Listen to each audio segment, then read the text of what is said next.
illustrated by Shane Nagel. Characters. Phoebe wants to be a famous writer. Johnny is curious and loves to solve mysteries. Hope and Sean are twins who enjoy playing with their friends. Chapter 1. Scary Stories. Phoebe loved scary stories. She loved reading them and she loved telling them to her friends. Scary stories gave Phoebe the BBs. And really scary stories gave her the fizz. Someday she wanted to be a world-famous writer of scary stories. Just so you know, BB stands for butterfly belly. The ticklish feeling you get in your belly when you're scared. Fizz is short for fizzy neck, normally known as goose pimples. If you get the fizz, you are really scared. One fine school day, Phoebe was trying to scare her friends Johnny, Hope, and Sean by telling them a really scary story. It was from a book called The Disappearance by Basil Stiller, who was one of Phoebe's favorite authors. She was so excited, she nearly forgot to eat her lunch. Then one by one, said Phoebe in a spooky, slow voice, all of the kids started to disappear. She took a quick bite. And nobody knew where they had gone. Oh dear, said Hope. Why didn't they call the police? Asked Johnny. He was hard to scare. Because the police had mysteriously stopped answering their phones, said Phoebe.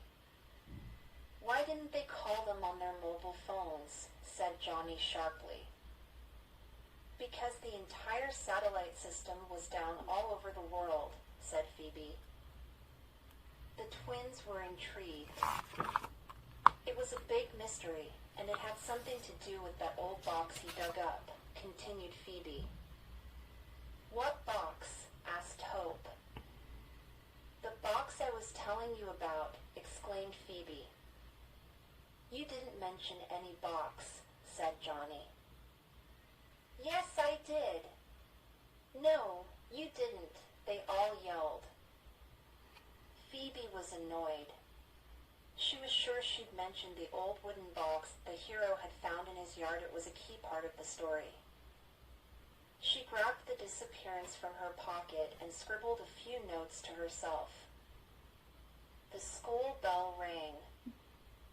Lunchtime is over, said Sean. Phew, said Johnny. We're saved from being scared to death for now.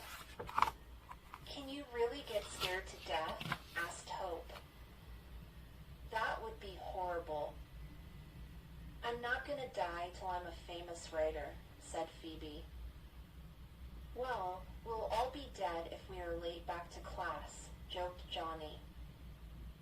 I'll see you at the big tree after school, yelled Phoebe. They mumbled agreement and ran off to class. Chapter 2. Where's Phoebe? After school, Hope and Sean sat under the big tree playing What's That Shadow? What's that shadow? Pointed Sean. A rabbit, said Hope. My turn. What's that shadow? There. Oh, that's hard, said Sean. Wait. I know. It's a boy running. And he's holding a book. Just then Johnny arrived. Where's Phoebe? He asked. Not here yet, said the twins.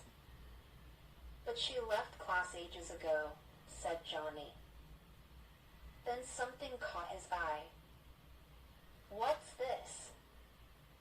Johnny picked up a book from behind the tree. It was The Disappearance by Basil Stiller. He opened it and read, This book belongs to Phoebe Williams. Don't steal it or I won't be held responsible for what I do to you if I ever catch you. Signed, P.W. P.S. This book gave me 4 BBs and 2 fizzes. Sounds scary to me, said Hope. Johnny noticed a loose piece of paper. Hey, a note. Dear Johnny and the twins, sorry. Had to leave suddenly saprise emergency. P.W. He read it out loud. What kind of emergency? Asked Sean. A spelling emergency, I'd say, said Johnny.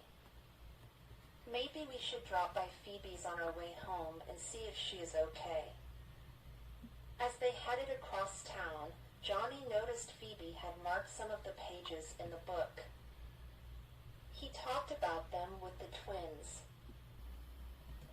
It says here the Magabon have come to Earth to gather specimens for their interplanetary regeneration project. What's a Magabon? It's the name of the aliens, Hope. They're from a galaxy called Centaurus Centaurii, and they're much more evolved than we are. It says they can travel through the vibrations of organic matter. What vibrations? Asked Sean. All plants and animals have vibrations, Sean. Remember that show, It's Science? But how do they travel through vibrations? Asked Hope. If we knew that we would be as evolved as the Magabon, scoffed Johnny. At least they can't go through us, said Sean. But your organs are organic, too, Sean, said Johnny. You mean... Sean looked around nervously. Yep. They could travel through you. Oh dear, said Sean. Yeah, but it's only a story, said Hope cheerfully. Of course it is, Sean assured himself. Oh, no, shuddered Johnny. It says the Magabon get into you by traveling in your food to your stomach. And then your blood, and then they take over your brain. Yeek! And your soul? Asked Sean. Yep, said Johnny. They can make you do anything they want. Just like parents, said Hope. Johnny snapped the book's hut and they burst out laughing. Chapter 3. More Scary Stories. Johnny led the twins down Phoebe's street. Sean had been looking at the disappearance and was fascinated by